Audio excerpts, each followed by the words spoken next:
हाय, मी गौरी. श्री स्वामी समर्थ सगळ्यांना. त्या दिवशी मम्मीच्या इकडे गेलेली, त्यावेळेस मम्मीच्या शेतीतून अशी कोथिंबीर घेऊन आली. थोडी जास्तीचीच आणलेली, कारण कोथिंबीर वडी बनवायची होती. मग कोथिंबीर मस्तपैकी धुवून थोडा वेळ सुकवून घेतली. त्यानंतर तशी बारीक अशी कट करून घेतली. थोड्या वेळ नॅपकिनमध्ये सुकवून घेतली.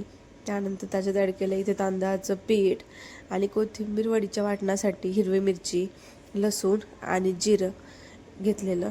त्याची मस्तपैकी पेस्ट बनवून घेतली आणि त्यानंतरनं तांदळाचं पीठ, बेसन पीठ आणि ते वाटून वाटून घेतलेलं ते ॲड केलं.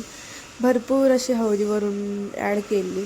त्यानंतर चवीनुसार मीठ ॲड केलं आणि हे सगळं त्याच्यानंतर त्याच्यामध्ये हळद ॲड केली आणि हे सगळं पाणी न टाकता, कारण कोथिंबीर पाणी सोडते ना, त्यामुळं पाणी न टाकता असं मस्तपैकी त्याचं चांगलं सगळं एकजीव करून घेतलं.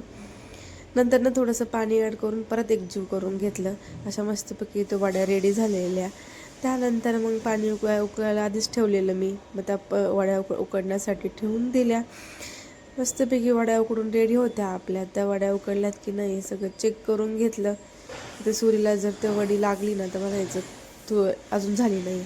मस्त अशा कुरकुरीत वड्या आपल्या तयार होत्या. खूप मस्त झाल्या होत्या. अशी होती आपली कोथिंबीर वडीची recipe. Thank you for watching. Bye.